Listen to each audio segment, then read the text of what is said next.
কি হইছে ভাই? এমন করতেছেন কে ভাই? কি হইছে আপনার? ভাই কি হইছে আপনার ভাই? ভাই খারান খারান ভাই। ভাই ভাই কি হইছে আপনার ভাই?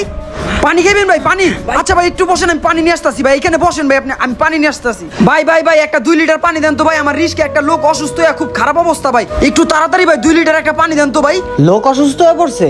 হ্যাঁ ভাই, লোকটা ভাই রিস্কের ভিতরে পানির লেগে ছটফট করতেছে ভাই। 2 লিটার পানি দেন। ও তাহলে তো ডেঞ্জারাস সিচুয়েশন। আর আশেপাশে তো কোনো দোকানও নাই, পানি তো আমার কাছ থেকেই নিতে হইব। তো এই সুযোগে দামটা হাঁকায় চাই। হ্যাঁ ঠিক আছে, 2 লিটার পানি দিতাছি আপনারে।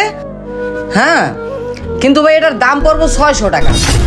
কি কোন ভাই? 2 লিটার পানির দাম তো 40 টাকা, আপনি 600 টাকা কোন কেমনে ভাই? আপনার কি মাথা ঠিক আছে ভাই? আমার কাছে 70টা টাকা আছে ভাই, 70টা টাকা রাখেন ভাই, পানির বোতলটা দেন। লোকটার অবস্থা খুবই খারাপ ভাই 70 টাকায় আমি পানি দিতে পারবো না। আপনার যদি পানি নিতে হয় তাহলে আপনাকে 600 টাকাই দিতে হবে। লইলে লন, না লইলে চলে যান। ঠিক আছে ভাই, লাগবো না, আমি অন্য দোকানে যাই। লোকটারে বাঁচাই তুইব। লোকটা গেল গা। 30 টাকার পানি 70 টাকা কইছে, তাও তো মোটামুটি ভালোই লাভ হয়। আর না নিলে তো পুরাটাই লস। এ ভাই এ খারান এ ভাই 70 টাকাই দেন, দাঁড়ান। আরে দৌড় মেরে কোথায় গেল? ও তো সামনেই। ভাই ভাই কোনো জায়গায় পানি ম্যানেজ করতে পারি না ভাই, একটু ধৈর্য ধরেন, আমি আরেকটা দোকান দেখি। কিরে এটা আমার ভাই না? হায় হায়। এ ভাই এই কি হয়েছে তোর?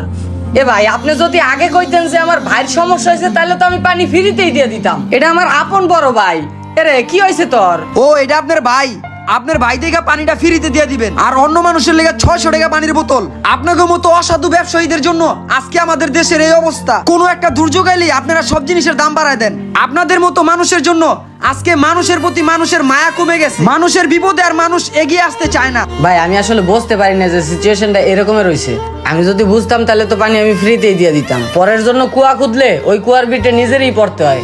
আরে মে হইছে আর কথা কইেন না, কথা কম কই আপনার বাইরে পানি খাওয়ান, অবস্থা ক্রিটিক্যাল।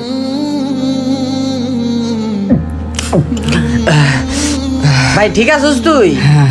চল হসপিটালে চল। হ্যাঁ মনে হয় ঠিক হইছে। এলন আপনার বাইরে আপনি লয়ে যান। আমরা আসলে মানুষ হব কবে? মানুষের বিপদে মানুষ দাঁড়াবে, এটাই তো নিয়ম হওয়ার কথা।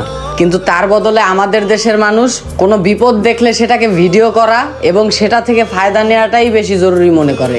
কোনো অনাকাঙ্ক্ষিত দুর্যোগ আসলে দেশের অসাধু ব্যবসায়ীরা সেটা থেকে ফায়দা নেওয়ার চেষ্টা করে। করোনা আসলে মাস্কের দাম বাড়িয়ে দেয়, আর কোথাও আগুন লাগলে পানির দাম বাড়িয়ে দেয়। বাকি নিত্য প্রয়োজনীয় জিনিসের কথা নাহলে বাদই দিলাম। সবাই সুন্দর এবং সুশৃঙ্খল দেশ চায়, কিন্তু একটা সুন্দর দেশ গড়তে হলে আগে দেশের মানুষের মন সুন্দর করতে হয়। স্মার্ট বাংলাদেশ বলার আগে দেশটাকে স্মার্ট করতে হয় এবং দেশের মানুষের মন মানসিকতাটাকে স্মার্ট করতে হয়। আশা করি ভিডিওটা থেকে শিক্ষা নেবেন এবং এই ভিডিওটা শেয়ার করে আরো 10 জনকে দেখার সুযোগ করে দিবেন।